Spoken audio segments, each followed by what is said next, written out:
novamente, sejam todos bem-vindos. Vamos dar um início agora com uma oração para nosso estudo hoje. Oremos. Senhor Deus e Pai, muito obrigado pelo dia, pelo sábado que já iniciou. Obrigado pela oportunidade que nos dás de estarmos reunidos para estudarmos um pouco mais sobre esses aspectos importantes para a nossa vida, para a nossa saúde. Pedimos a Tua presença, Senhor. Conduza esse estudo, que seja conforme a Tua vontade. Guia-nos, por favor. Em nome de Jesus. Amém. Então, vamos lá. Aqueles que tiverem suas Bíblias, vamos abrir num texto que fala a respeito da alimentação. Eclesiastes, depois de Salmos e Provérbios, Eclesiastes, capítulo 10.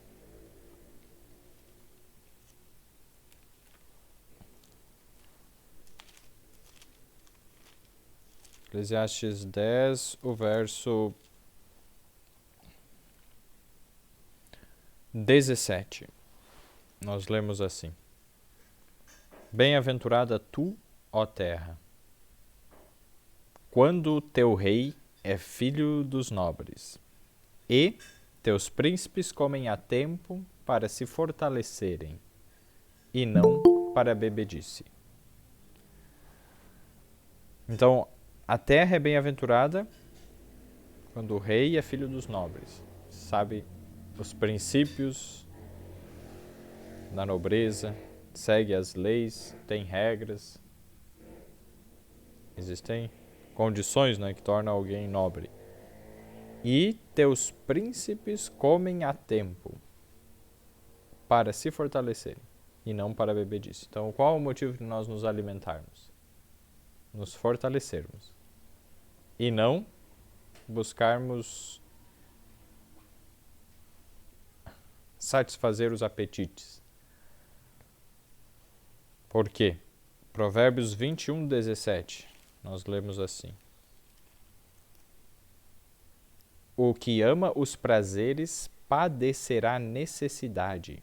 O que ama o vinho e o azeite nunca enriquecerá. Então, aquele que ama alimentos que são entorpecentes, ou produtos entorpecentes, como o vinho alcoólico, e o que nós já vimos a respeito dos estimulantes, eles também entorpecem. O que é entorpecer? Eles diminuem a parte da nossa razão, eles inibem um tanto da razão.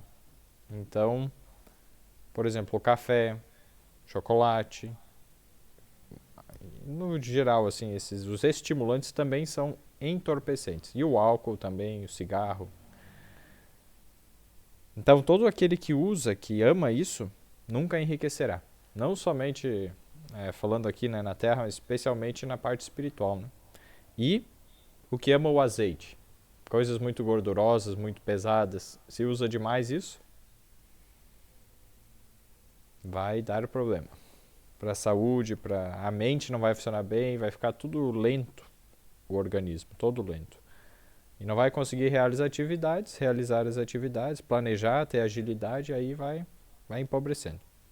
É o que ele diz, o que ama os prazeres, então o que come para a bebedice, para satisfazer os prazeres, come pelo apetite, não dá certo. Mas Eclesiastes 10, 17, então comer para se fortalecer, nós vimos, e comem a tempo. Ter um tempo específico para comer, um horário para a refeição. Isso é muito importante.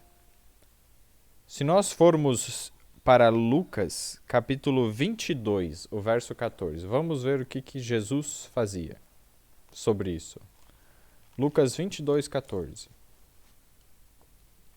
A famosa Santa Ceia, A cena da ceia. Então, Lucas 22, 14. E chegada a hora, pôs-se à mesa, e com ele os 12 apóstolos. Chegada a hora. Tinha um momento específico, uma hora marcada. Então, quando chegou a hora, Jesus se sentou ali para comer. pôs-se à mesa, eles se deitavam, ou seja, a mesa ficava mais no chão.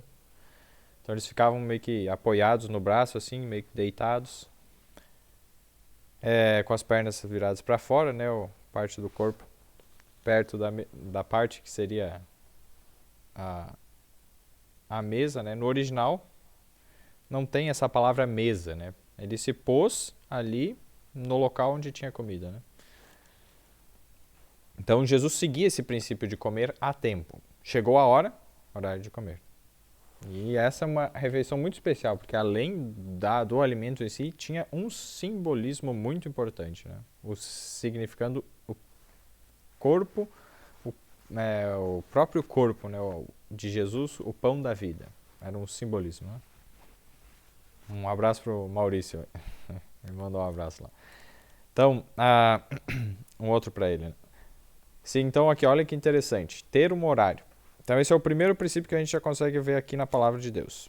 E um outro importante. Não vamos entrar muito a fundo em todos os aspectos assim, que a Bíblia fala sobre isso, sobre, né, princípios, mas os principais. Provérbios capítulo 17, o verso 1. É interessante nós vermos aqui.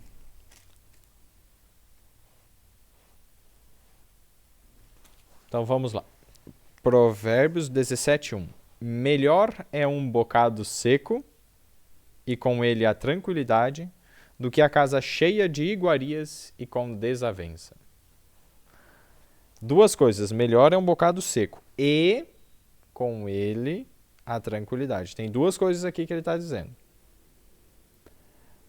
Do que a casa cheia de iguarias e com desavença. Então, iguarias, sempre comida requintada, bolos, tortas, pudins, pastéis, coisas assim, comidas muito misturadas, assados cheios de ingredientes diferentes.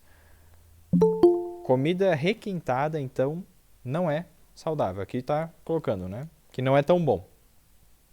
E também a desavença, o sentimento relacionado a isso. Você está em uma comida lá e está com um sentimento ruim, de briga, desavença, isso daí vai fazer mal. Se você comer aquele alimento naquele momento, não vai fazer bem, não vai fazer tão bem quanto poderia. Mas a tranquilidade na hora de comer faz bem, é melhor. E não só a tranquilidade, um bocado seco. Bocado seco é melhor para a saúde, porque é mais concentrado, é mais nutritivo, tem que mastigar mais. A digestão vai ser melhor. Então, pão torrado é muito melhor do que um mingau. Uma bolacha feita assim, né? Tem várias técnicas que a gente pode fazer, né, para deixá-la mais crocante e bem seca, secar totalmente ela. E você comer aquilo é muito melhor do que comer outras coisas que são mais líquidas, né? Quanto mais água tiver no alimento que você está comendo, menos nutritivo ele vai ser. Quanto mais secos os alimentos forem ingeridos, tanto melhor. Então, por isso, o melhor é um bocado seco. E com ele, tranquilidade. As duas coisas, melhor é um bocado seco, isso é melhor.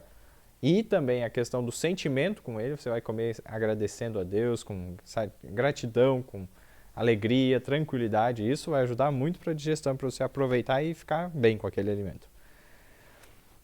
E o outro, a casa cheia de iguarias, não é bom. As comidas não fazem bem para os órgãos digestivos. Quanto mais ingredientes tiver numa receita, mais difícil a digestão será. Então, se tiver muita variedade de ingredientes lá, problema. E questão da desavença, os sentimentos, né, relacionados, tá, com ansiedade, briga, tristeza, tudo isso vai atrapalhar a digestão. Então, ficam 4 ensinamentos importantes aqui nesse verso. Vamos agora para outro, Provérbios 15, 17. E aqui vai falar uma outra coisa importante. Ó. Melhor é a comida de hortaliça onde há amor, do que o boi cevado e com ele o ódio. Então, você comer salada, né, hortaliça, um monte de verdura lá, couve, alface, radite, né, cebolinha, salsinha, e comer isso com amor vai fazer melhor do que um boi cevado, né, aquela carne mais especial e o ódio junto. Nós vamos ver um pouco mais sobre isso. Por que é tão importante o consumo de hortaliças, verduras. Gênesis capítulo 3.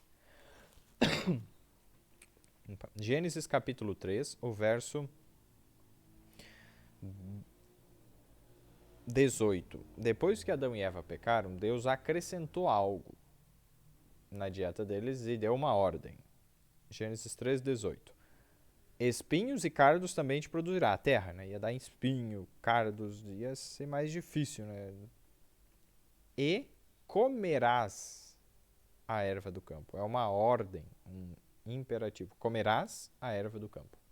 Então Deus mandou a gente comer a erva. Antes era comido o quê? O que se comia antes? Gênesis capítulo 1, o verso 29 e 30. Vejam só. E disse Deus, eis que, para Adão e Eva, né? Eis que vos tenho dado toda a erva que dê semente, que está sobre a face de toda a terra. E toda a árvore em que há fruto, que dê semente, ser-vos-á para mantimento. Duas coisas, assim, que nessas duas entra uma infinidade, né? E aí o verso 30. E a todo animal da terra, e a toda ave do céu, e a todo réptil da terra, em que há alma vivente, toda a erva verde será para mantimento. E assim foi. Então, a erva verde era para o alimento dos animais. Depois do pecado, Deus acrescentou isso, que era dos animais, para o ser humano também. Para que seja melhor a saúde. Para melhorar a nossa saúde. Por causa que o pecado entrou. O pecado trouxe problemas que não tinham antes. Antes do pecado não havia doença, não havia morte. Então, o alimento, erva, vamos ver a parte ali, né? O verso 29. Eis que vos tenho dado toda a erva que dê semente, que está sobre a face de toda a terra. Então, a erva que aparece na face da terra, assim, que está para cima ali e dá semente. Entra aí. Os grãos é uma infinidade, a gente vai ver depois alguns, mas aveia, trigo, centeio, cevada, milho, arroz, uma infinidade de grãos, cereais. Tá? A outra categoria, as leguminosas, né? Feijões, grão de bico, soja, lentilha, ervilha, fava e um monte de outras coisas que dão em vagem, né? Tem semente ali, né? E dá sobre a face da terra. A terceira categoria também é as sementes menorzinhas, por exemplo, linhaça, chia, gergelim, o girassol, são sementes ricas em proteínas e gorduras também para esses alimentos. Então aí já entram três grandes grupos. E aí o próximo grupo que entra é a parte das árvores que dão semente. Então, o fruto que há semente. Então, a árvore que dê fruto em que há semente. Esses frutos, é a infinidade de frutos que a gente conhece. Mamão, maçã, laranja, abacate, e pêssego, e vai a infinidade que você pode imaginar. As frutas, todas elas. E as frutas que e também a questão que dê semente, né? O caju vai ter uma castanha ali, castanha do Pará, do Brasil, vai também dar assim amêndoa. Então, são frutas, né? São como dá na árvore nessas aí, e são frutos. Frutos oleaginosos, a gente diz, que tem mais óleo. A azeitona, a uva e tal, outros. Inúmeras espécies, né, de frutos. Então, tudo isso Deus deu para nossos alimentos. Então, frutas, cereais, sementes, leguminosas, oleaginosas, parte das gorduras. Esses eram os alimentos que Deus deu antes do pecado. E com o pecado entraram o quê? Os vegetais. E esses vegetais, no espanhol é interessante, aqui em português fala erva verde, né? Tá. Mas em espanhol fala los vegetales, né? Então, os vegetais no total, tanto as verduras como os vegetais, tudo que não entrava antes, entrou agora. Então, alguns tubérculos, por exemplo, aipim, batata doce, cará, inhame, esses que não estavam originalmente, né, na dieta que Deus deu agora, foi permitido. Essas outras coisas eram para os animais. Deus permitiu alguns tubérculos, né, que são digeríveis, são saudáveis para nós. Cenoura, beterraba, essas coisas que não era para a gente, mas depois passou a ser incluído nessa permissão de Deus. Trazem muitas vitaminas, vários para a nossa saúde. E então essa questão, e uma coisa que me chama, depois a gente vai comentar, né? Lembrem dessa característica, Deus deu para a gente consumir o que estava acima da terra. Depois Deus também permitiu, né, o que estava abaixo da terra, ter um critério. Não é todo tubérculo, não é toda erva verde, né? Tem algumas que são tóxicas, então tem que ter um critério ali. Beleza, vamos lá. Agora, se Deus quiser, vamos apresentar uma parte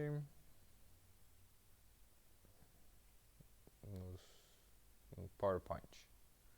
Então, estamos hoje falando a respeito do regime conveniente. Seria o último aqui nessa. Ainda falta mais um, né? A confiança no poder divino. Mas por hoje, então, o regime conveniente. A nossa sétima. O nosso sétimo tópico, né? Regime conveniente ou alimentação saudável, né? O regime conveniente. Nós, para termos uma ideia geral, né, a mortalidade devido à obesidade é 3 vezes maior do que pela desnutrição.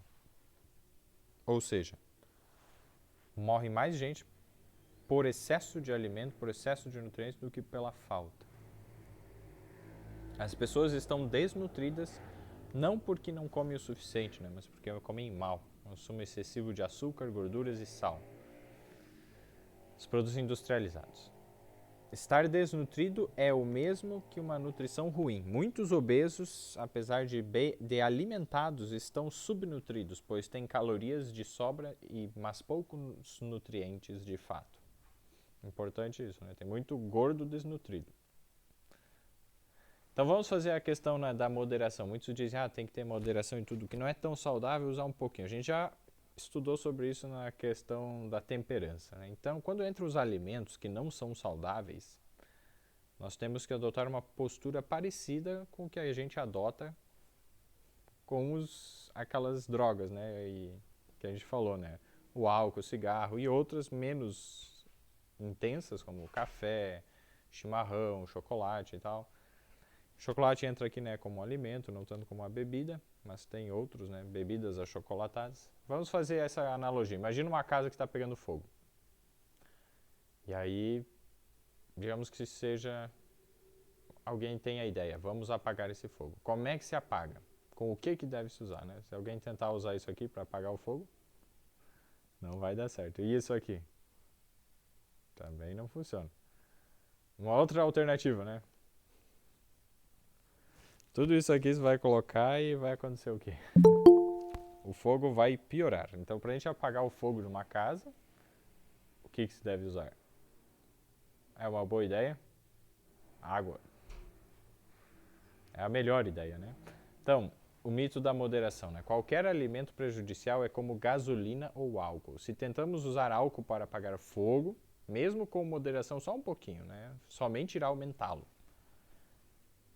A mínima gota de combustível não ajudará a apagar o fogo, porém contribuirá para a sua propagação.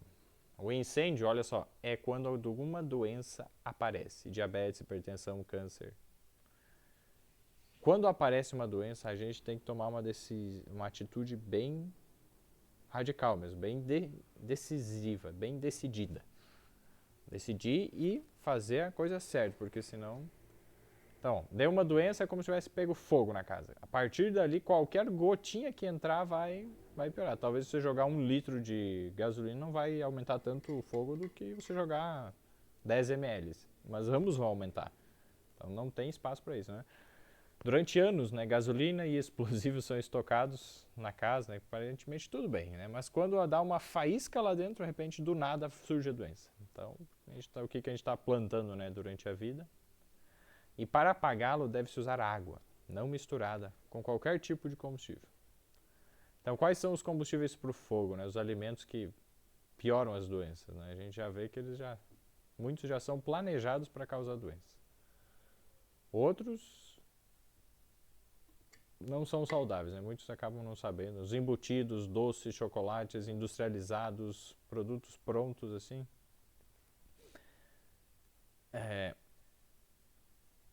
Frituras, doces no geral. O álcool mesmo, né? Churrasco. O próprio miojo, né? Que é frito.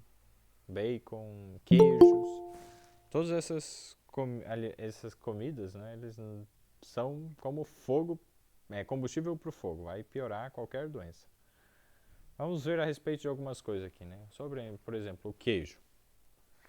80% do coalho é feito de secreções estomacais, enzimas, né, de porcos, suínas, né, e bovinas. Quase todos têm suíno, quase todos, os coalhos. Então, pode ser que tenha um pouquinho de porco na maioria dos queijos. A caseína, que é a proteína do leite, né, uma das principais ali, do leite de vaca, tem efeito alergênico, causa alergia, e carcinogênico, favorece câncer em humanos, aumenta a incidência de câncer de mama, ovário e próstata, né, de forma muito importante. Nos estudos comprovam, tem vários estudos embaixo ali que mostram. Durante a digestão da caseína, a formação de casomorfinas, é um opiáceo, viciante similar à morfina, heroína. Um vício é semelhante ao cigarro. Por isso, se você tem dificuldade de parar de comer queijo, agora você entende por quê. Porque é uma droga, vicia tanto quanto cigarro, né? No queijo há também feniletilamina. Que nome diferente, né? É difícil, né? Feniletilamina. Alcaloide semelhante às anfetaminas e diversos hormônios em grande quantidade. Então, essa anfetamina é uma das drogas que mais vicia. Mais vicia, é uma das mais difícil parar, assim, quem usa. E o consumo de lactose também foi associado a maior incidência de cânceres. Na significativa piora em doenças autoimunes ao se ingerir leite e derivados.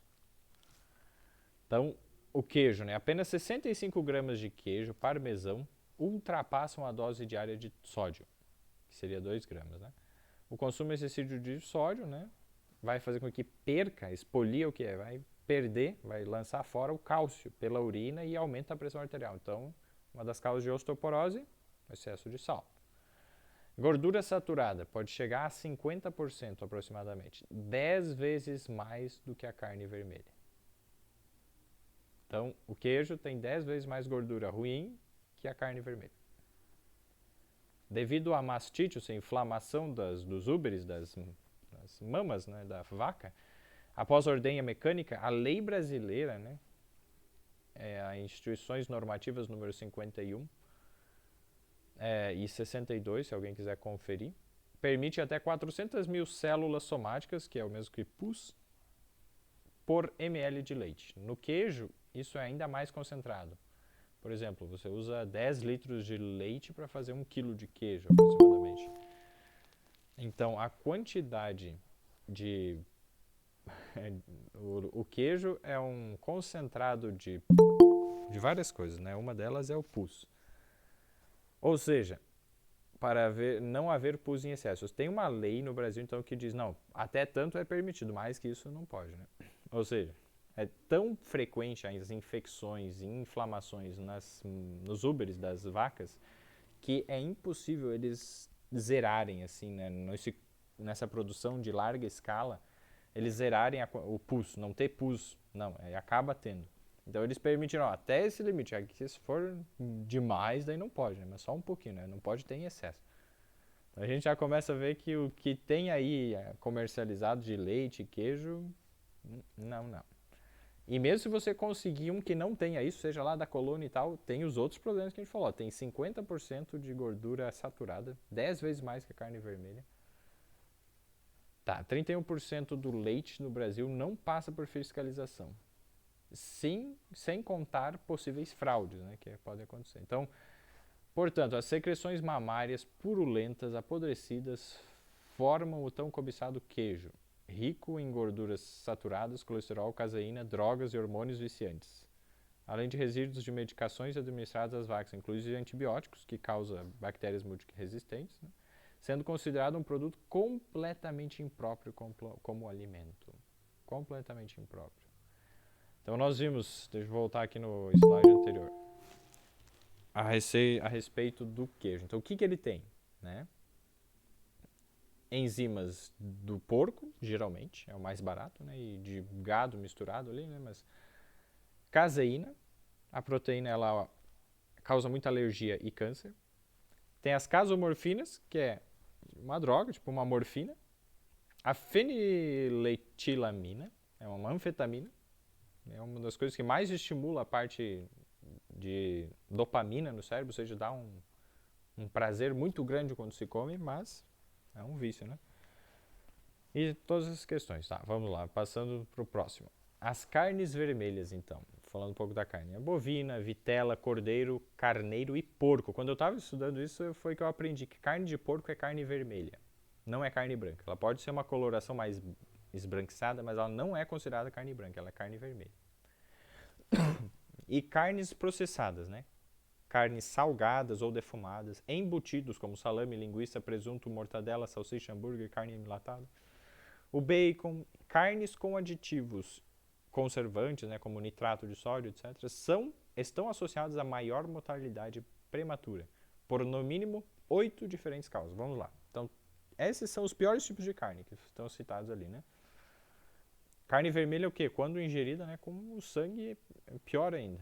A maioria delas que a gente consegue hoje tem sangue. Carnes, câncer, diversos tipos de câncer e AVCs, doenças cardíacas e doenças respiratórias, doenças renais, doenças do fígado, né, doenças hepáticas, diabetes tipo 2, infecções. Essas 8 causas, assim, aumentam muito o consumo dessas carnes. E carne branca processada aumentou a incidência de Alzheimer. Então o pessoal, não, então fica com o frango, né? Aumenta. Não, essas doenças acima também, menor intensidade, mas outros problemas. Outros problemas, né? Os nitratos, nitritos, ferro M, ou seja, o ferro da hemoglobina, quando tem sangue na carne, né? Estão entre as substâncias conhecidas presentes na carne com grande potencial carcinogênico, ou seja, causa câncer, inflamatório e degenerativo.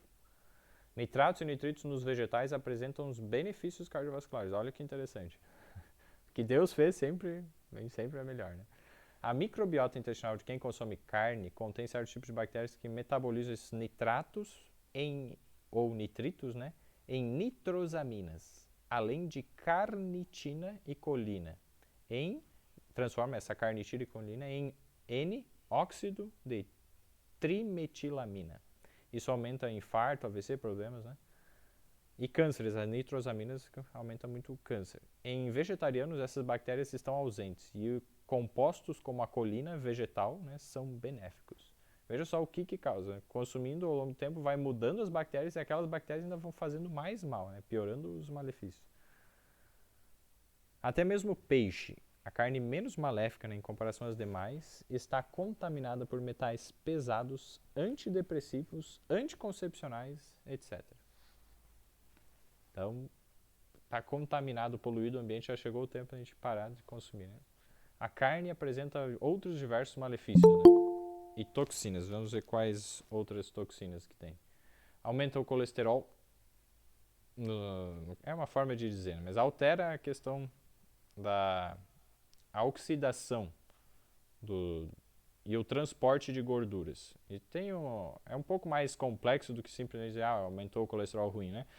Mas para entender é o que se fala, mas assim o que acontece, as gorduras ali, o transporte delas fica desregulado. E aí elas não vão para onde deviam, ficam em excesso e acumulam onde não deve, ou seja, nas artérias, ao redor dos órgãos, no fígado, e vai entupindo, né, as coisas, literalmente isso. Ela fica uma gordura oxidada, o corpo não consegue, né, lidar com ela. Porque todos nós temos o colesterol, né, que é importante, todos os colesteróis, tanto aquele que é dito bom, o HDL e o ruim, eles são importantes, mas só por exemplo, então altera essa questão do colesterol, aumenta a questão ela tem grande quantidade de gorduras saturadas. Excesso de metionina é um tipo de aminoácido que aumenta a homocisteína, então o excesso de um aminoácido lá vai aumentar demais a homocisteína, que está associado a Alzheimer, AVC, infarto, vários problemas assim. O excesso de ferro e sódio também tem. Hidrocarbonetos aromáticos policíclicos causa câncer, né? Isso principalmente no churrasco, onde vai ter lá aquele que cai a gordura, né, na brasa e aí vem aquela fumaça assim. Aquilo ali é altamente cancerígeno. E além de contaminação por salmonela e Escherichia coli, bactérias, né? Multiresistentes a antibióticos, por causa do uso antibiótico muito frequente nos animais. Então aqui, ó, as aminas heterocíclicas, ativação de diversos mecanismos inflamatórios também. Todos esses problemas relacionados ao consumo da carne. Já há alguns anos atrás tem se observado isso, né? E aí, depois de ver isso, o que vai comer e o que não vai comer? Então nós somos guiados para comer apenas alimentos de origem vegetal. Em Gênesis 1:29 nós analisamos lá que dá as sementes que dão sobre a terra. Os cereais, a infinidade, tem dezenas, centenas de cereais diferentes. Dentro do mesmo cereal tem muita diversidade. Tem milho amarelo, tem milho branco, tem milho vermelho, tem milho preto, tem espécies diferentes de milho, milho de pipoca, milho de disso e daquilo. Só no milho já deve ter umas dezenas aí. Além do milho tem outros, né, quinoa e uma infinidade. Então, os que dá semente sobre a terra, em Gênesis 1:29, né? Aí as sementes em si, a chia, linhaça, gergelim e tal, essas também. As leguminosas, feijão, ervilha, lentilha. Essas três grandes classes nessas sementes que dão sobre a terra, a face da terra. E aí os frutos, né? A parte dos frutos, os frutos mais gordurosos, como as castanhas, amêndoas e tal, isso que dá em árvore, e as frutas no geral. Então esse era o alimento original. Depois do pecado, Deus deu um reforço enquanto durasse o problema do pecado, que está lá em Gênesis 3:18, que é a erva do campo. Comerás a erva do campo. As verduras. Então a gente tem que utilizar alguma coisa dessas coisas das verduras ou dos legumes, né? Sucos verdes podem ser utilizados, legumes, abobrinha, outras coisas, né, podem e devem ser usados para a cenoura, beterraba, que eles vão trazer vitaminas para complementar, né? Isso a gente deve comer. Não usar gordura ou o sangue de animais. Isso Deus proibiu, né? Levítico, capítulo 3 e capítulo 7 eles comentam, e capítulo 11. Levíticos é um livro que esclarece bastante sobre esse assunto. Esses três capítulos, se alguém quiser ler, Levítico capítulo 3, Levítico capítulo 7, versos 20 e pouco ali, e Levítico capítulo 11. Vamos falar a respeito disso, né? E diminuir o consumo de carnes até parar. Então a carne, diferente de algumas outras coisas, como o cigarro, que é recomendado parar de vez, tem muitas outras coisas envolvidas. Então o que é o ideal?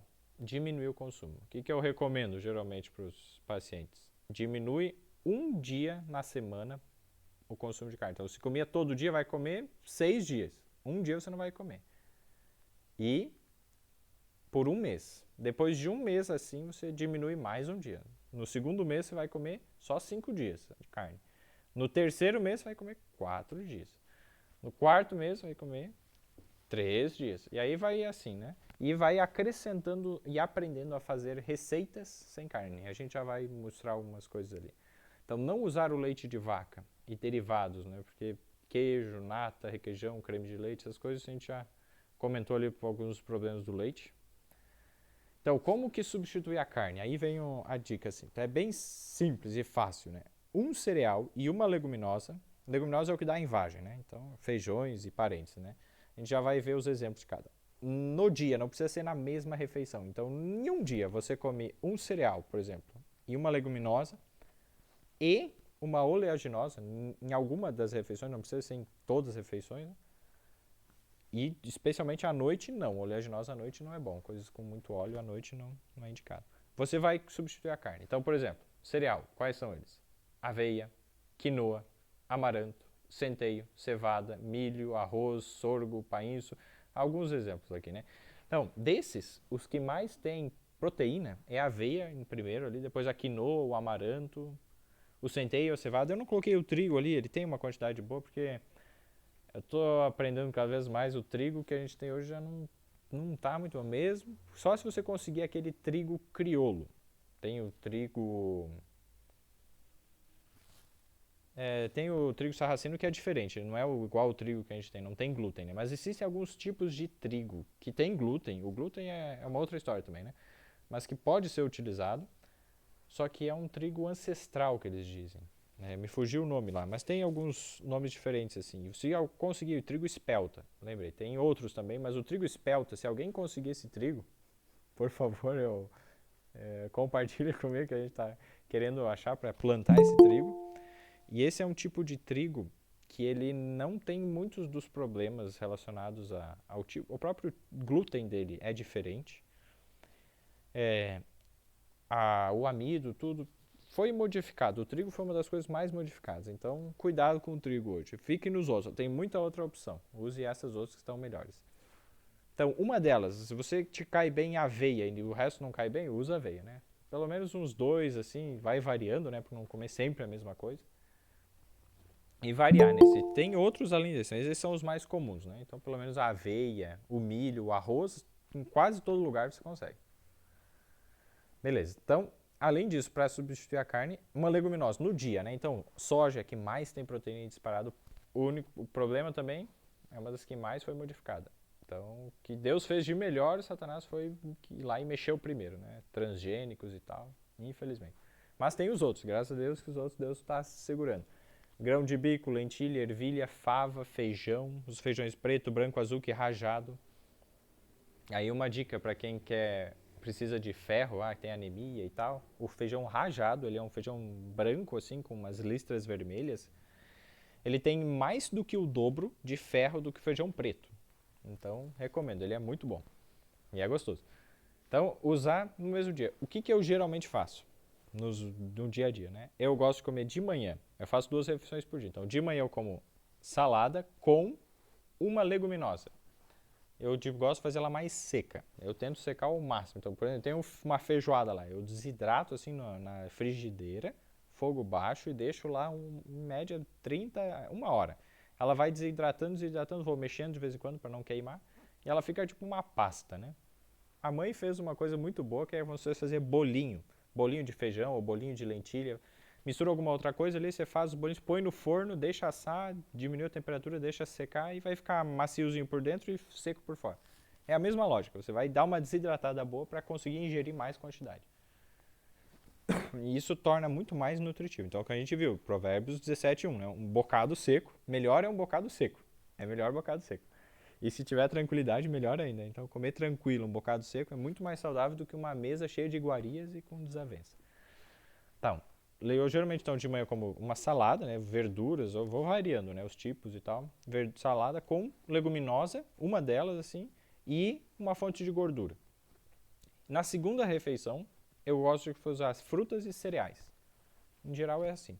Então assim já dá para ingerir, se fizer bem regradinho, mais de 2 gramas de proteína por quilo. Porque quem faz academia, eu já viu, isso é bastante coisa. Então, comendo só alimentos de origem vegetal, dá para ingerir. Não é tão fácil, vai ter que fazer bem seca as coisas. Nos bolachas, né? Tem umas técnicas boas. Mas dá para ingerir. Em média, consegue tranquilo 1 grama. 1 grama é o mais que o suficiente para a maioria das pessoas, né? De 0,75 a 1 grama de proteína por dia, assim, de quilo, né?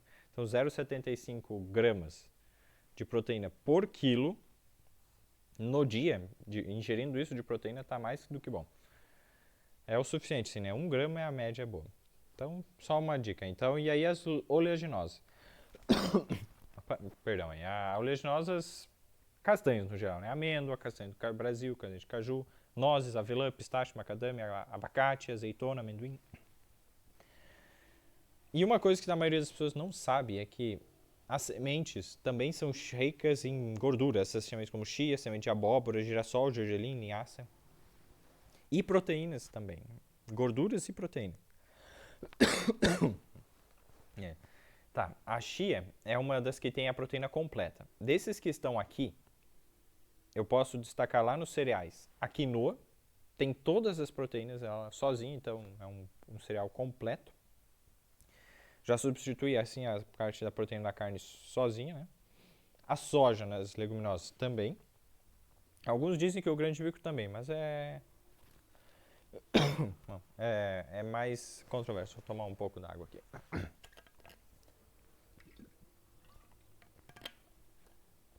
Deu. Então o grão de bico, mas então a soja. Mas o ideal é combinar. Pode ser na mesma refeição? Pode. Feijão com arroz, famoso, né? Pode, muito bom.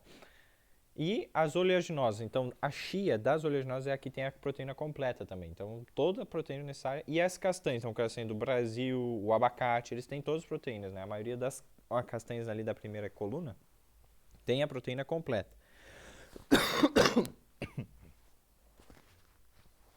Tá, mas não é bom ficar ingerindo somente em grande quantidade essas castanhas, porque que nem nós lemos lá, Provérbios 21, verso... Só abrir aqui de novo, né, para nós conferirmos. Provérbios capítulo 21, o verso 17. O que ama os prazeres padecerá a necessidade. O que ama o vinho e o azeite nunca enriquecerá. Então, quem ama as coisas mais gordurosas, como azeite, e consome demais, isso vai dar problemas no fígado, vai dar sonolência, não vai dar para a pessoa prosperar no trabalho dela. Vai ficar com muito cansaço. Então, não é para comer demais oleaginosa. Vai dar vários problemas. Não faça isso. Use quanto? De 10 a 16%, no máximo, né? Do teu prato. Então, você vai lá, 10%, por exemplo, é um punhado, uma mão assim que você segura. Tô com uma tosse meio chata aí. Aqui esquentou, agora tava um pouco frio, agora começou a tosse. Então, voltando. Em média, 10%.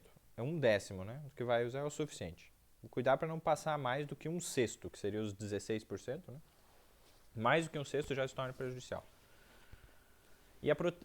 De tudo que tem aí uma das coisas que mais tem proteína das sementes ali é a semente de abóbora. Ela é riquíssima, tem 30% de proteína, até mais.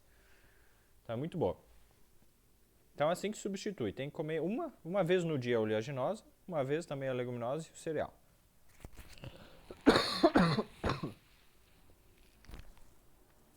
Tá, seguindo. Então, olha, vegetarianismo, extensivo estudo de corte. Esse é um estudo interessante, né? Prospectivo, né, com 70.696 participantes, concluiu que o simples fato de consumir mais proteínas de origem vegetal foi associado à diminuição da mortalidade total, além de menor incidência de câncer e doenças cardiovasculares.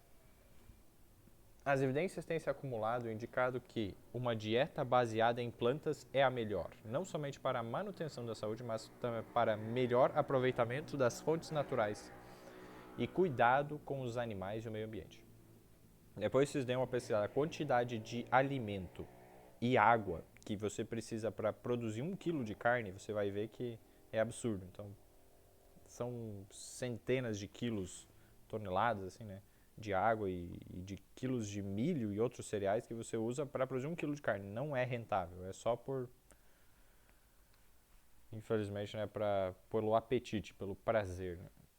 E é algo que causa dano, né, ao meio ambiente, a morte nos animais, então nunca foi o plano de Deus isso. Então a água para o fogo que a gente estava vendo, né? Combustível para o fogo, as coisas que não prestam, né? O que é bom? Frutas. A gente comentou, olha a variedade de frutas que tem aí. Muito bom. Alguns tubérculos, hortaliças e legumes aí, muito bom. Cereais, aí, muito bom também. Embaixo aqui é o trigo sarraceno, no potinho embaixo, é o trigo mourisco. Tem a ervilha ali, favas, arroz, algumas frutas secas, pipoca, semente. Tem vários aí, tem oleaginosos também, a soja, feijão, a quinoa lá em cima. Isso aí, tá. As verduras, as hortaliças, melhor hortaliça com alo amor, né? Provérbios 15 e 17 lá. Então esses alimentos, e vejam só isso aqui, o que dá para fazer, os germinados, é muito interessante o processo de germinação, para a saúde também é muito bom. Aumenta, né, a facilidade de digestão e aproveitamento dos nutrientes. Tem que saber combinar, porque eles não são muito saborosos puros, não, né? Coisas também que dá para fazer tudo de origem vegetal, né? Tofu, queijo de soja, você pode estar utilizando. A própria alfarroba, que é isso aí, ela substitui o chocolate. Então quem gosta pode utilizar ela em receitas. Ele substitui o cacau. Ele é feito não da semente, mas a própria casca dela. Você come a casca da vagem, como se comer uma vagem, né? Só uma vagem que dá lá no Oriente. Bem especial. Era o que João Batista comia, né? Favas. Essas favas de alfarroba. E assim, então nós já vimos ali, né? Como comer? Mastigar muito bem, pelo menos 30 vezes cada bocado. E deixar bem líquido assim antes de engolir. Isso é importante. Comer com calma, tranquilidade, né? Como nós vimos em Provérbios lá também. Bocado seco, né? Nunca comer demais, ou seja, até encher todo o estômago e sentir-se cheio. Tem que sair da mesa quando estiver satisfeito, sem fome, mas com vontade de comer mais. Isso é importante. Senão sobrecarrega o organismo. E o fígado daí começa a dar problema. Não comer quando estiver ansioso. Então orar até e pedir até obter a paz de Deus. João 16:33 está escrito, né? Tenho-vos dito isso para que em mim tenhais paz. No mundo tereis aflições, mas tende bom ânimo. Eu venci o mundo. Então Jesus, né, ele nos oferece a paz dele. Quando está ansioso, não é momento de comer, mas de orar. Antes, para até obter a paz ali, né? Então, por agora seria essa a parte da apresentação. Alguém tem alguma pergunta, alguma contribuição que quer estar fazendo? Agora é o momento.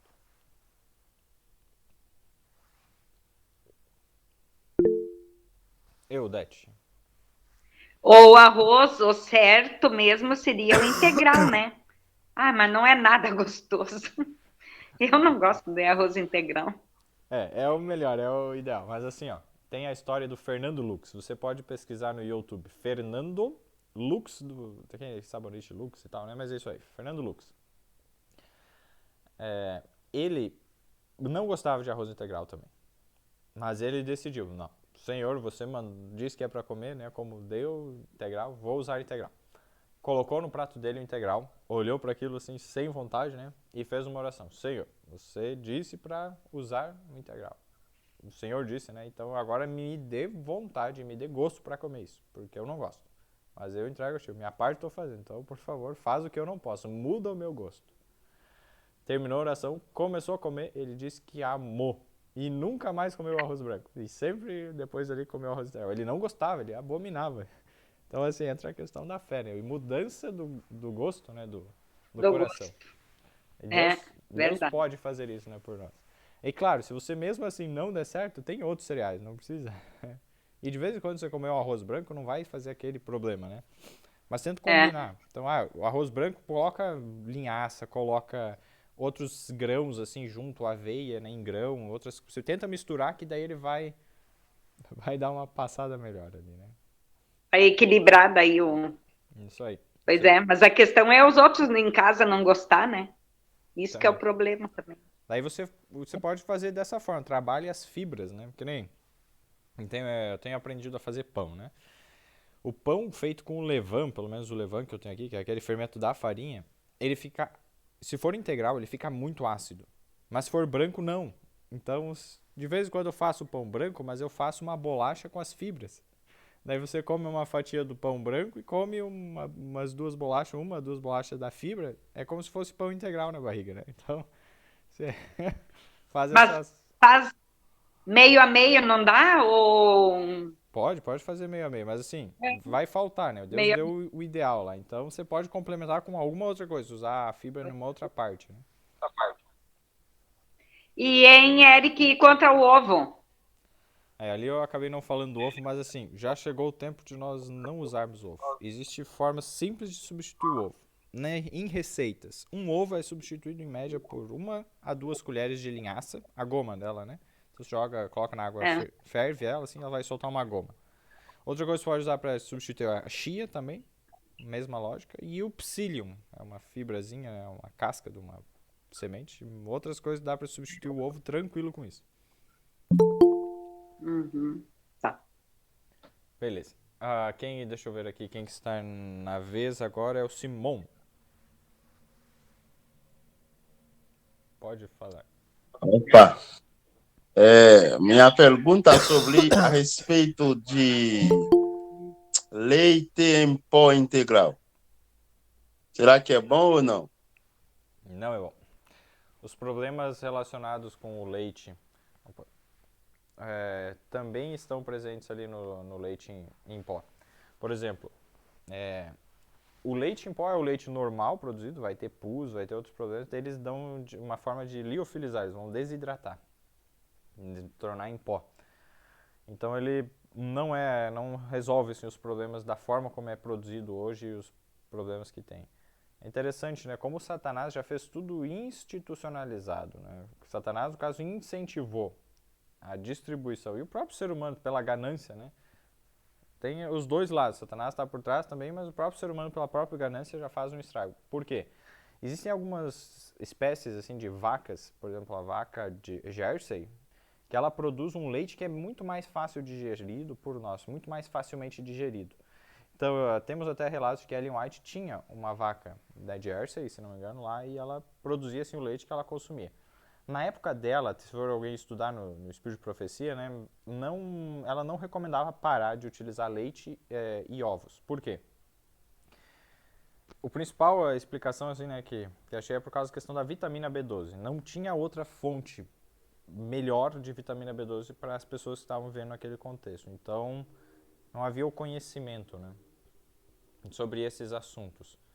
Então, como não havia, Deus disse, consuma isso porque é melhor você consumir e ter a vitamina do que não usar e morrer. Muitas pessoas ficaram com anemia perniciosa, né?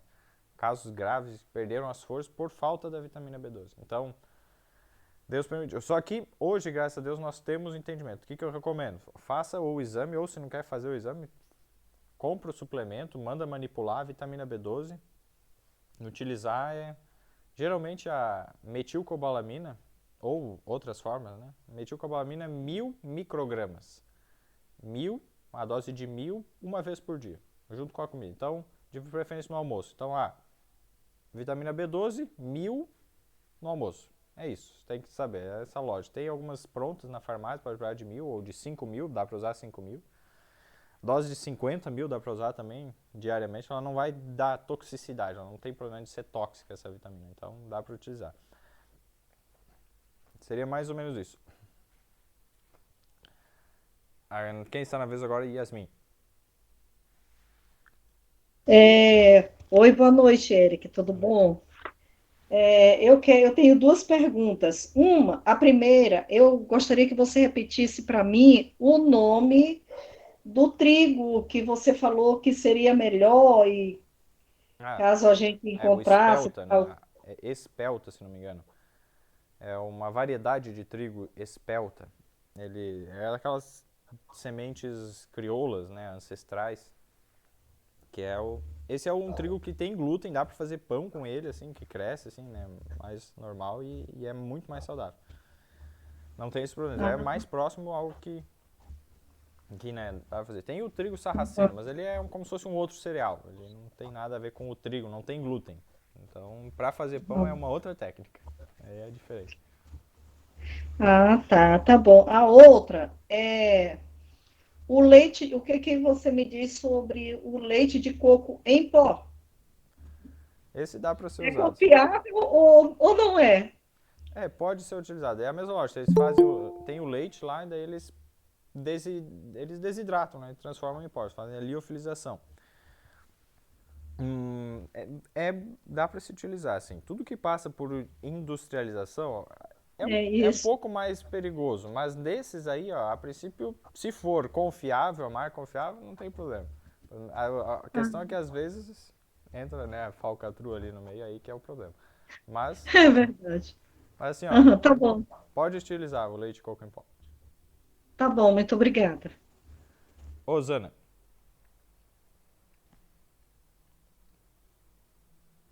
ops, Uma pergunta. diga. Quando você tira o germe e o farelo do trigo,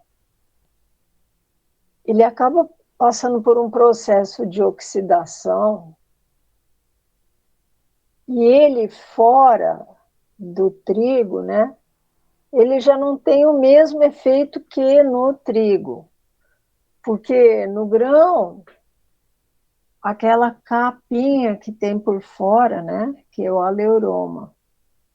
Isso daí tem o mesmo efeito você comer um pão que você usa germe farelo com farinha branca, de um pão que vai só farinha integral? Tem diferença? Boa pergunta. Então, é, o processo de industrialização é que torna principalmente essa questão do glúten muito prejudicial. Então, como é que você falou, né? Feita a farinha, separa tudo e deixa lá, esse tempo lá vai oxidando, ele perde a proteção natural. E isso é um dos fatores que faz com que fique muito mais inflamatório, dê muito mais problemas. Então, e outras coisas que eles adicionam, antimofo, substâncias, enzimas e conservantes, um monte de coisa que eles colocam lá e aí isso torna terrível. Tanto que eu já fiz experiência, eu peguei a farinha comprada assim, né, do mercado, integral e também essa branca, né, e fiz pão usando essa lógica em casa e eu não fazia até que passava razoável, não fazia assim tão mal. Eu conseguia digerir e estava bem. Comprando o pão, que eu vi os ingredientes, tudo certo, né, a princípio, comprava e comia da padaria, já não caía bem, não ficava bem o negócio, travava a digestão. Então, tem diferença, né, na forma dos aditivos que são colocados, que não estão ali, né, a fonte, né, essa parte da oxidação é feito, tem uma influência muito grande. Segundo, então, quando você pega a farinha branca e depois você reconstitui ela, você coloca farelo e o germe, ele vai continuar tendo esse problema, né, de ter ficado oxidado. Você pegar a farinha integral do mercado, vai continuar, tem o mesmo problema. A diferença vai ser não tanta. O que é o melhor? Você fazer a farinha. Em até 2 dias você dá um jeito de utilizar ela. E esse é o ideal. Então você conseguir moer a farinha no liquidificador dá um pouco de trabalho, vai lá, né? Mas dá para fazer. Já fiz alguns pães umas vezes dessa forma. Ou assim, né, é a melhor forma, você conseguir triturar o teu próprio grão. E isso daí, aí vai ser diferente. Então, até mesmo foi feito, né, algumas pessoas que têm uma sensibilidade ao glúten, assim, que tem uma intolerância, né, não celíacos, assim, mas intolerância, se usar esse tipo de fresco, né, tritura fresco, faz assim o pão e daí come, não tem problema. Elas não passam mal. Interessante isso, tá? E outra coisa que, por que é a questão do germe? O germe é uma das questões mais, é a parte mais nobre do grão do trigo. Então o germe é onde tem mais minerais, proteínas e vitaminas e gorduras. Essas gorduras saudáveis oxidam e rançam, fica um gosto rançoso muito rápido. Questão assim de uma semana, um mês assim já está rançoso. Então, a maioria das farinhas que são totalmente puras, assim, 100% do grão, tem o germe lá, vai ficar rançoso. E aí o que eles geralmente fazem? Eles fazem um processo diferente, né, não é mais por moinho de pedra, que tritura tudo que está ali. Eles põem em cilindros, tem cilindros que vão girando bem rápido, gira bem rápido e outro um pouco mais devagar, e esse cilindro, o grão vai ali, vai batendo de um pro outro, ele se quebra em pedaços. O que é mais fininho vai para umas peneiras, né? E o que é mais grosso eles separam por meio de sucção. É uns tubos gigantes, eu fui num moinho, 6 andares assim, né? Então ele triturava, jogava lá em cima, depois ia passando em cada andar, tinha as peneiras, ia separando cada parte do trigo. É incrível, né? Mas aí o que eles separam? Separam o germe num lugar. E aí dão um destino para ele. Tiraram da farinha, então a farinha vai ter 5, 10 vezes mais durabilidade só por ter tirado o germe. Então, isso é uma coisa que faz o quê?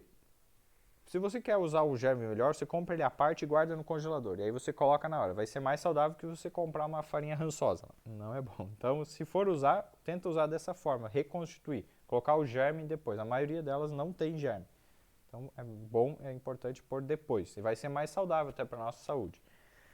E a outra coisa que só uma curiosidade. Uma vez eu comprei uma farinha. A gente estava vindo de viagem lá de São Paulo, passou em Curitiba e lá no mercado que a gente parou comprar alguma coisa, eu vi uma farinha de moinho de pedra. Eu comprei uns 2, 3 quilos, se não me engano, ou mais. E ela estava meio rançosa, guardei na geladeira, mas já estava um gosto rançoso. Fiz pão com ela, meio rançoso o gosto. Eu usei o levain. E na época eu estava aprendendo como fazer um pão integral que não ficasse ácido com o levain, né, o fermento da própria farinha.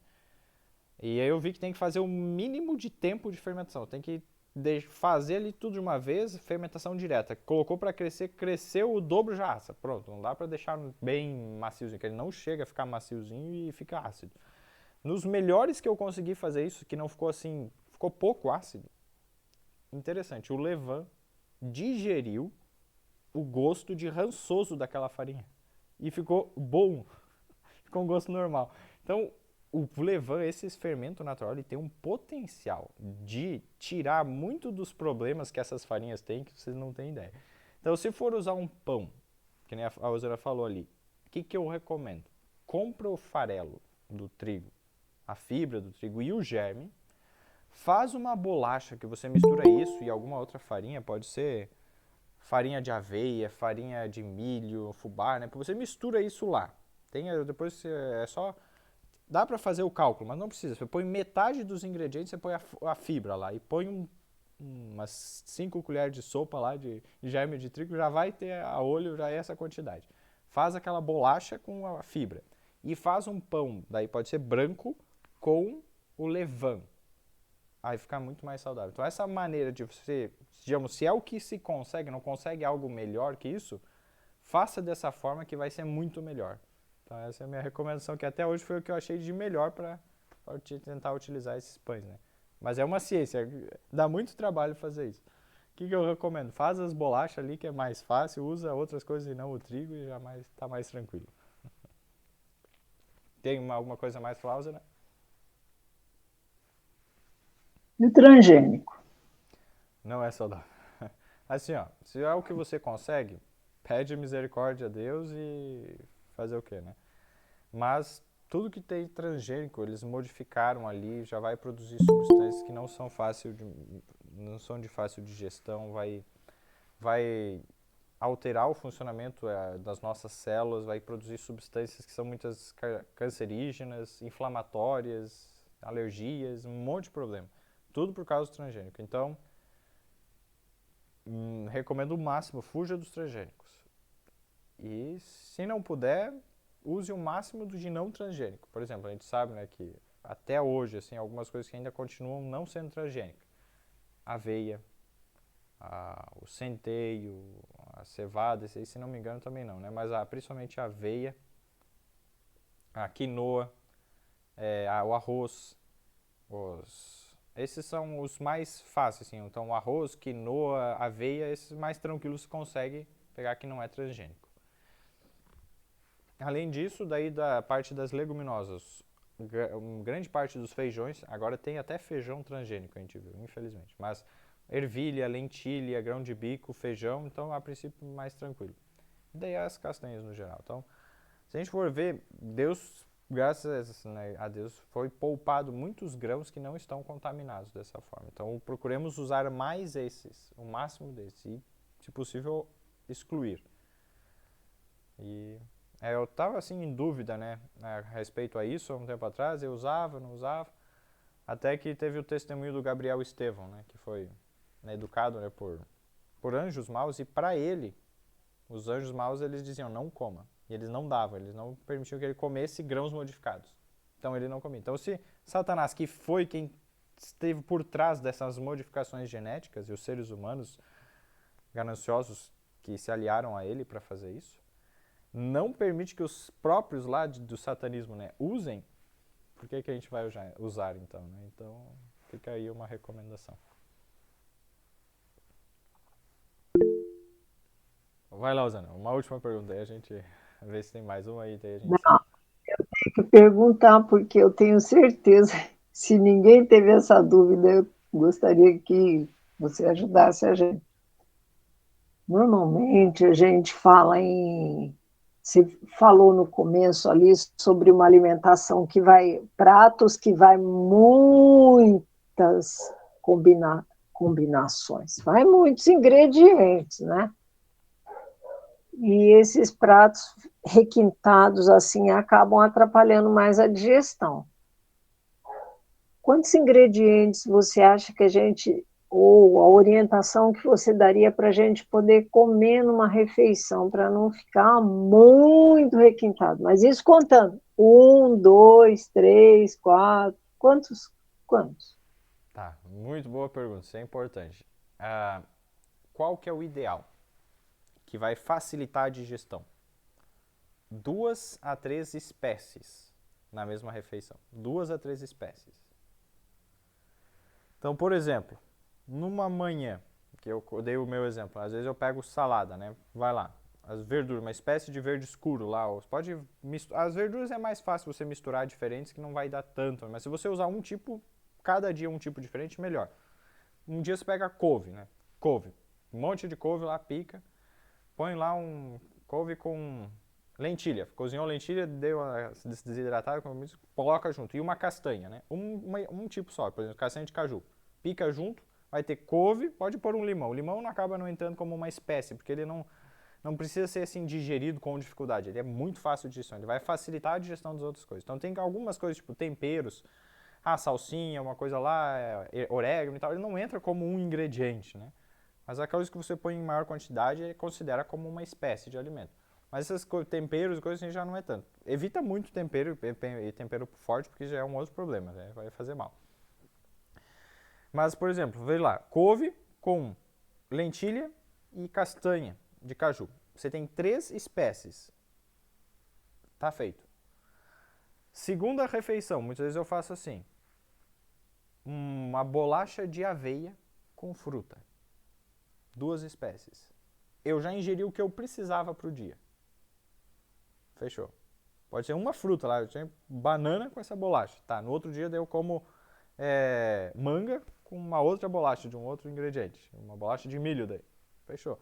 E no outro dia, em vez de usar lentilha, eu uso ervilha. Entende? Aí assim, ir mudando. É mais simples do que parece. Só que assim, isso é meio extremo. Quem não tá acostumado a isso, vai... Então, o que é recomendado? Mas isso dá muita fome. É muito pouco para comer. Não, aí é por isso que tá. Tem que saber preparar. Se você usar uma lentilha toda aguada, vai comer mais água do que lentilha. Então tem que secar, fazer as técnicas, né? E aí você consegue. Eu dei o meu exemplo, como é que eu faço? Dá pra fazer. Eu não passo fome, eu posso afirmar pra vocês. Ganhei peso dessa forma, então vocês podem ver que comendo assim dá pra ganhar peso. Tem que só entender a lógica, né? Mas o que você pode fazer? Então, vai quem faz 3 refeições, por exemplo. Não ter mais do que 3 a 4 pratos na mesa. Aí nos pratos você pode trabalhar assim alguns tipos de ingredientes, pode, mas evitar muita mistura em cada prato. Então, por exemplo, um prato, feijão. Tempera o feijão, põe lá, salsinha e tal. Segundo prato, arroz. Pode temperar o arroz, pôr um gergelim, né, nozes e tal. Terceiro prato, uma salada lá. E quer fazer um quarto prato ali, uma batata doce? Até pode, entende? Vai 3 a 4 pratos, não mais do que 4. Mas esse extra ali, né? Porque às vezes vai receber visita, você não sabe se come isso, que você faz um prato a mais. Quando você coloca muito mais do que isso, 7, 8, 10, primeiro, você comer de tudo um pouco, vai dar um problemão para digerir tudo. Segundo, a pessoa vai querer provar de tudo, é muito fácil comer demais. Então é melhor fazer menos, e daí vai variando. Então essa é a lógica. No Espírito de Profecia fala 3 a 4 pratos na refeição. E a questão da lógica dos ingredientes. Então, assim, existem ingredientes parecidos entre si, que são parentes, são da mesma espécie. Por exemplo, aveia, trigo, centeio, cevada, eles são parecidos, você pode misturar eles. Não vai dar um problemão para digerir Não. Outro, por exemplo, os feijões. Pode misturar diferentes tipos de feijão. Uma outra coisa, as verduras, né? Eles são meio parentes. A fruta, banana prata, banana maçã, banana caturra, vários tipos de banana. Tudo banana. Você pode misturar elas. É uma espécie só. A digestão é parecida. Noz pecan e noz chilena. Elas são parentes. Você pode até misturar as duas, que não vai ser uma outra, tipo, contar como duas espécies, não. Mas a lógica, assim, para a maioria das pessoas, 2 a 3 espécies. Para principalmente quem tem trabalho mais sedentário. Quem trabalha no pesado consegue, assim, 4 a 6, 7 espécies. Mas vai ser mais difícil, né? Quem trabalha no pesado consegue digerir mais. Então, só uma aí pra gente entender qual é o trabalho da pessoa, né?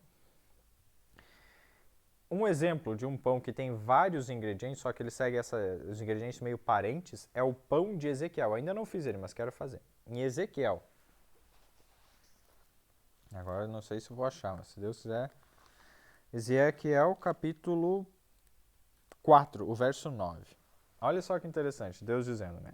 E tu toma trigo e cevada e favas e lentilhas e milho e aveia, 6 ingredientes, ó. Trigo, cevada, favas, lentilha, milho e aveia. E coloca-os numa vasilha e faze deles pão.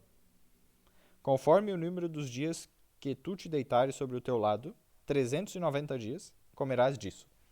Essa seria a dieta dele. Então viu como Deus misturou cereal e leguminosa? E ele, alguns tipos, cereais parentes aqui.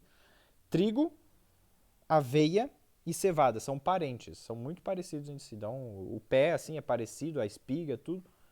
Além disso, lentilha e fava, são das leguminosas, né? Então, dá para dizer 3 ali. E o milho. Então, dá para, se você considerar, assim, na biologia, são 4 espécies. Mas ele ia comer só isso. Então, é um alimento completo que ia dar fontes diferentes, o que ele precisava para comer todo esse período. Então aqui é uma lógica de um alimento que não vai ser tão fácil de gestão, um pão desses, né? Tipo uma bolacha, não vai crescer, não vai ser um pão fofinho que a gente conhece como pão, é um biscoito, um pão sem fermento.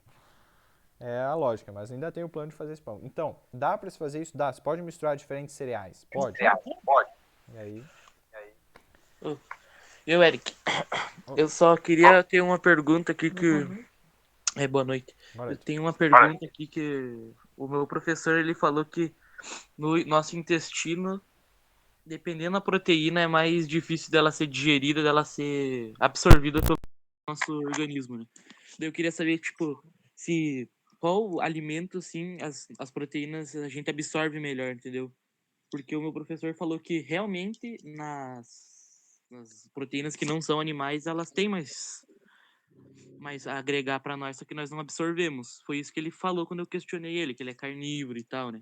Daí eu não soube respondê-lo, daí eu queria só saber. Sim, boa pergunta. Assim, eu vou responder aqui. É só desativar o áudio, que aí, obrigado, senão ficou eco. Então, assim, existe um fator de correção de absorção das proteínas. As proteínas de origem animal, elas têm um fator de correção, se não me engano, é 0,8. Ou seja, a pessoa come carne, 80% disso ela consegue absorver. O fator de correção para as leguminosas, ou seja, feijão, lentilha, grão de bico e tal, é 0,7. Consegue um pouquinho menos, é 10% a menos que absorve, mas absorve bem. Dos cereais, é 0,6. Então, a mudança não é tão grande. Não é tão grande. Então, se você comer esse aqui, você vai ter pouquinho a mais. Um pouquinho mais difícil de absorver toda a proteína, é verdade, um pouquinho mais. Mas, existem 2 formas que você consegue facilitar a digestão e a absorção dessas proteínas. Primeira delas, germinar. Então, alimentos germinados, se você conseguir comer cru, ótimo, vai facilitar a absorção. Se não conseguir germar, pelo menos deixar uma noite de molho. Você vai tirar os fitatos, vai aumentar, vai diminuir, a proteína vai conseguir ser absorvida mais próximo do que a própria proteína da carne. E a segunda forma é você fazer alimentos bem cozidos ou torrados. Por exemplo, um pão torrado é fácil de digestão e absorve melhor do que um pão todo úmido lá que come, pesa na barriga, que foi mal cozido. Então, por quê? Existem antinutrientes. Por exemplo, você não pega uma carne, põe na terra e nasce um animal lá. Não funciona, ele não está vivo, é morto. Mas se você pegar um cereal, né, vivo, põe lá na terra, ele nasce e produz muitos outros cereais. Muito mais, se multiplica. Então, para que os grãos não saiam se multiplicando e, digamos, eles consigam ficar ali mantendo a informação genética daquele grão, para possibilitar novas gerações de grãos e sementes, ele tem substâncias antinutrientes, que a gente chama que são inibidores de enzimas, para que esse grão não saia germinando nada. Então a gente ia colher o milho lá, deixa ali, de repente já está germinando, já não está na terra, morre o grão, mofa tudo, ia dar um problemão. Então Deus colocou essas substâncias para que elas fiquem ali e elas saiam só quando elas estão na terra. Para tentar criar um ambiente parecido com a terra, úmido, né, mais quentinho. Se você deixa de molho o grão, vai estar água, né? Vai sair essas substâncias na água, como sairia na terra, e aí o grão vai começar a despertar para germinar.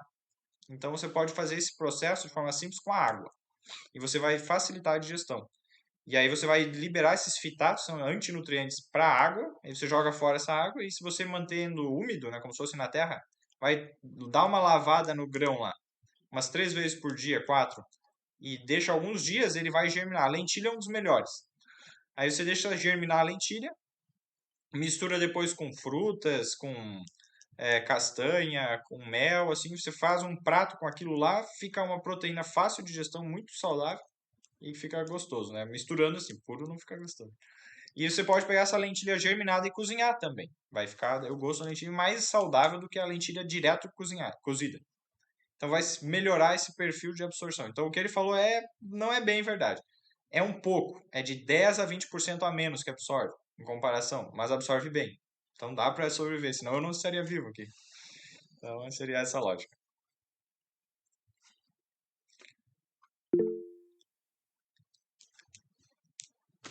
Rosana,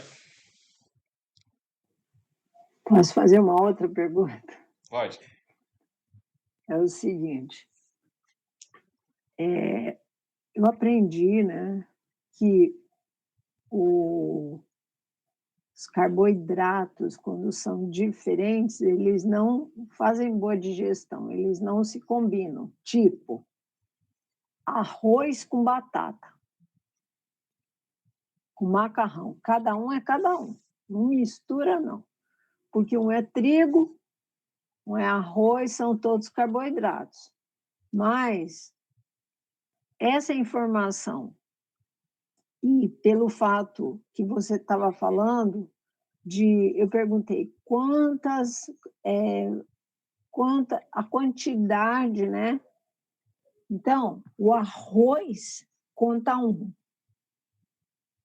Eu tenho que ter os 3 elementos na refeição, né? Que são os reguladores, os energéticos e os construtores.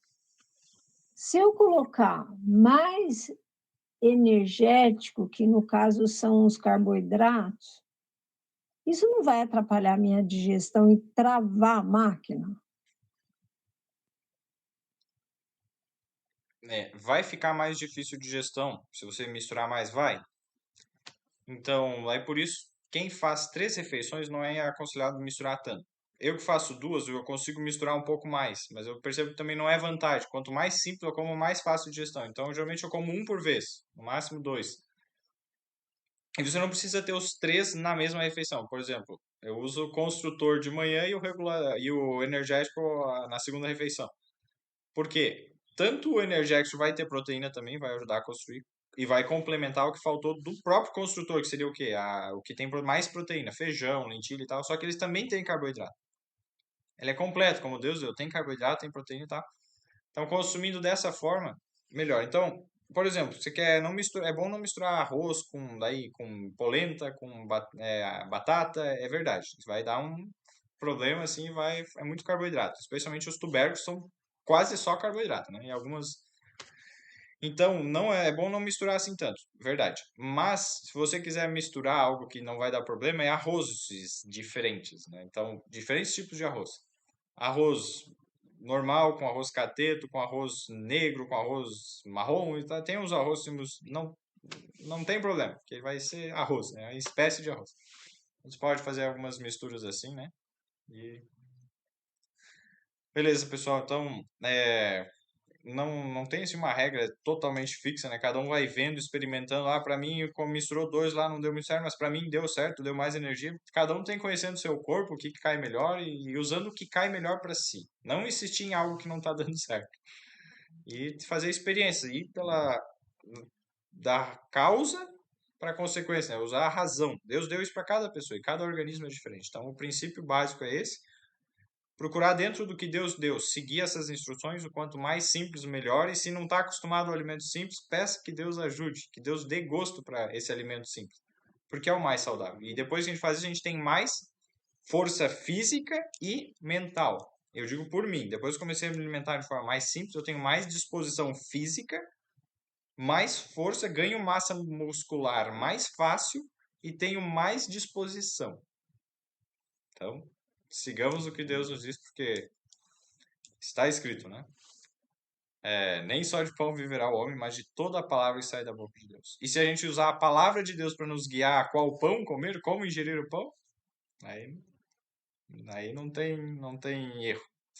Então, queridos, vamos orar para encerrarmos o estudo hoje. Foi muito bom estar com os queridos aqui.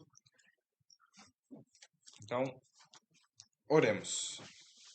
Senhor Deus e Pai, muito obrigado pela oportunidade que nós tivemos de estudar mais sobre esse assunto tão importante da alimentação. É um dos assuntos mais amplos, complexos. Peço, Senhor, que dê sabedoria a cada pessoa aqui presente, os que também vão ver depois, a como utilizar os alimentos que tu deste em cada região, pois o alimento de cada região ele é adaptado às necessidades das pessoas que vivem naquele local. Dá-nos sabedoria e se nosso gosto, Senhor, está corrompido, se nós não gostamos do que é bom que o Senhor fez e que seria melhor para nós, por favor, muda o nosso gosto. E se mesmo, Senhor, pedindo para Ti algo não nos cai bem, o pecado trouxe muita degeneração.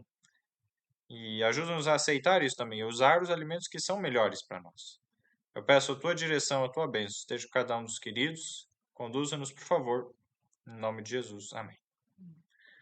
Só um detalhe que eu lembrei agora, falando que eu disse que ia explicar, a respeito do que dava em cima da terra embaixo, né?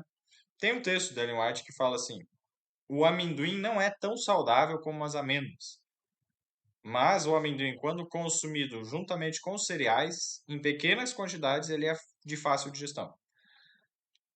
Porque isso me incomodava, mas por que o amendoim Então eu ficava me perguntando, por que o amendoim não é fácil de digestão? Por que o amendoim não é tão saudável? No Espírito de Profecia diz assim, se Deus fez o amendoim, porque Deus fez para a gente consumir a erva que dá semente sobre a face da terra. Quando dá para cima da terra, é esse que Deus fez para nós. O que dá debaixo da terra é para os outros animais. Depois do pecado, Deus permitiu que a gente comesse os alimentos que eram para os outros animais. Sim, dá para comer? Dá, mas não vai ser tão fácil de digestão, não vai ser tão saudável. Por isso tem tanta gente que tem problema com amendoim, porque não foi criado para nós. Então há uma explicaçãozinha aí, porque o amendoim dá debaixo da terra. Alguém já viu, né? Quem não viu, só pesquisar. É uma raizinha lá e dentro daquela raiz dá semente do amendoim. Era esse que eu falei que ia explicar, agora está explicado. Beleza? Quer falar alguma coisa? Eric, eu já tive problema com amendoim. Eu fiz 4 edemas de glote com amendoim. É uma alergia que dá bem sério. Só que eu descobri que o meu problema não era o amendoim, era o leite. Depois que eu tirei o leite, eu como amendoim, não tem problema com amendoim. Interessante. Para mim também acontecia isso. Com a mostarda. Eu tive já umas crises terríveis de dor abdominal, assim, por causa da mostarda. Quando eu parei com leite, usei mostarda, não deu nada. Então o leite, ele desencadeia alergias em outras coisas. Então só para você ver como é que é. Pessoal, uma boa noite. Deus abençoe cada um. Deus abençoe. Obrigada por tudo. Boa noite. Feliz sábado. Obrigada. Feliz sábado. Olha, muito bom, viu? Muito bom mesmo. Que Deus te abençoe. Feliz sábado para você.